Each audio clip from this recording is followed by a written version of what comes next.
the Fantasy Podcast. News, reviews, and interviews from the world of myth and legend. I think I've done more for you than anybody, haven't I? Hello, Terry. Hi. Now, today we've just seen Slayer on the big screen. We have, yeah. Very exciting. Do you remember the last time that happened? 35 years ago. Where were you when it first showed? Did you go in and creep and watch it? Yeah, I did, yeah. We were in just off Leicester Square, one of the cinemas. I can't remember which one. But it was a big show, yeah. We had a very good show there. A lot of people came, and it went on to do extremely well in the UK.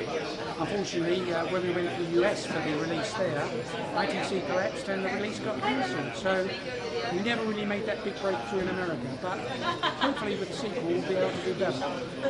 You have grasped in your hand the Mind Sword. I have indeed. Can you just hold it up for us? There it is, the original Mind Sword held by John Terry himself in the movie. This is the main sword with the real blade, and this is the Mind Stone set in it. And this you could see glowing every time Hawk took hold of it. It did its thing. And there's a chance to have one of these. Is that correct with the Kickstarter? There is a chance to get. There are 10 of these being made, which will be used in the movie. And there are only 10 available, so if you want to get one, get onto Kickstarter now because they're going to go very quickly. So tell us more about the Kickstarter. Kickstarter starts today. Just go to the Kickstarter site and you'll see us up there. We need a small amount of money to finish the finance. We're almost there. If we get the money, we are off. Start shooting on the 2nd of November. It will be available to the fans and everybody late next year. Fantastic. Thank you very much and good luck. Thank you. Take care. Bye. High energy stuff, and it's a lot of enthusiasm. I mean, everybody wants this Hawk the Hunter to happen. You played Crow in the original. I was the original elf. I mean, I worry for the next guy because he's got a lot to live up to. But And how old were you when you played that role? I was 26. Wow. 26 years old, and we're talking 37 years ago. So. Had you been acting long? 40 some years, yeah. I mean, what happened was when I was in India traveling as a hippie, I read Errol Flynn's book, My Wicked, Wicked Ways, which I love that book, and I thought, well, that's it for me. I'm going to go to London, I'm going to go to drama school, I'm going to be an actor, I'm going to live that life. And it's, not quite as Errol Flynn, but I've had a good life. Do you think Terry cast you because you were a bit of a hippie, and elves and hippies have a lot of ethos which is very similar? Terry recognizes the madman in me, you see, because we have that thing. You got to be mad. You got to be mad to be an actor, to be a director. I think it helps you live in fantasy. I mean, I've never really touched down.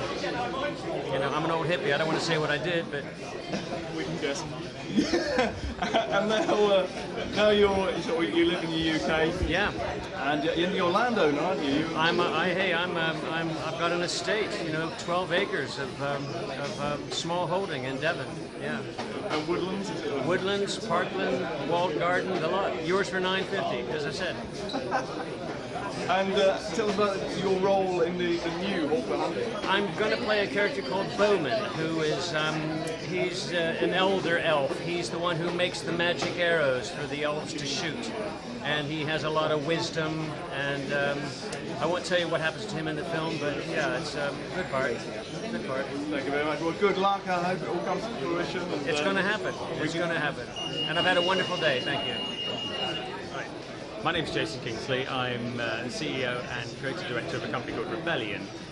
We are investors in the Hawk the Hunter movie, and we're going to be doing a lot of the CGI in it as well. So I am a producer on the movie, so involved in the casting and involved in quite a lot of the behind-the-scenes business. And obviously you must have been a fan of the original to get involved. I'm so much a fan of the original that I remember coming out of it. So today is the second time I've seen the movie at the cinema. The first time, I can't remember how old I was, but I was young enough to be able to actually make a costume and go around my local woods with my dad's 8mm camera and try to make a copy of it, which I think was 3.5 minutes long and unedited. I don't know where it is, it's probably in a loft somewhere, but that was great fun. It was that inspiring. It kind of got me it got me into entertainment, if you like, along with many things, along with a comic called 2000 AD and storytelling like that. I kind of felt that I wanted to do this sort of thing more. And here I am a few months later, kind of in the limelight, literally and metaphorically, with Hawk the Hunter and the Kickstarter. Is this the first film you've produced?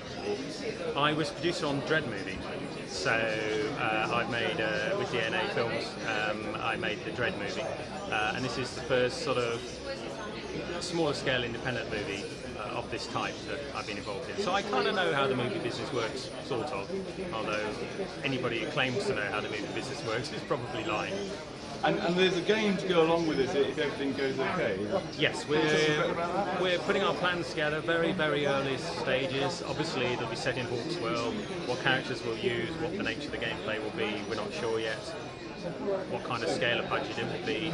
We've got a series of games we've made at Rebellion, ranging from the Sniper Elite series, Sniper Elite 3, which is a huge success and quite an expensive game, down to sort of more independent, smaller scale games like Harmony R, which is on iOS, and games like Zombie Army Trilogy, which is our latest big release. That's done incredibly well for us with a much smaller budget. So at the moment, we're kind of waiting to see how the Kickstarter does, and then we will determine the scale or nature of the game that we make as a result of it. We've got some other ideas as well, not just a straightforward game, but we'll make a game and a film and then see what else happens. Maybe some books, because we've got a Baden Books as well, so we have a book publishing organisation. So there's always a possibility of expanding Hawk's world into paperback books. So that could be interesting. Fantastic. Thank you so much. All right, my pleasure. Take care. Thank you for listening to the Fantasy Podcast. Don't forget to subscribe. We want to hear from you. Find and follow us on Twitter @TheFantasyPod